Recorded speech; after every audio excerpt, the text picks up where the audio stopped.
భక్తులందరినీ కూడా ఆనందంగా పలకరిస్తూ చేయవలసినటువంటి పనిని చాలా క్రమశిక్షణతో చేసుకుంటున్న దంపతులు పెదబాబు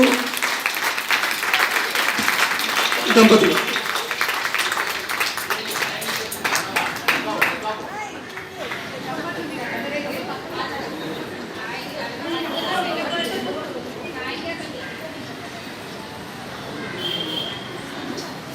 అలాగే ఈ దేవాలయం శంకుస్థాపనలుగాయతో ఈ రోజు వరకు ఎక్కువ పారితోషికాన్ని ఆశించకుండా ఎన్ని కార్యక్రమాలైనా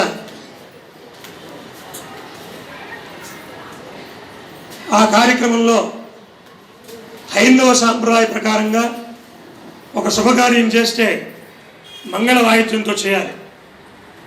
ఇతను తాత ఉండేవాడు, మీ అందరికీ తెలుసు, రంగయ్య.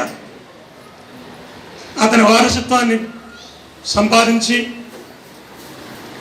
ఇతను కూడా చిన్నపిల్లవాడైన బాధ్యతలు ఉన్నప్పటికీ కూడా దేవాలయం నుంచి ఎక్కువ ఆశించకుండా ఆధ్యాత్మిక కార్యక్రమాల్లో మంగళ వాయిద్యాన్ని అందిస్తున్నటువంటి చిరంజీవి రమేష్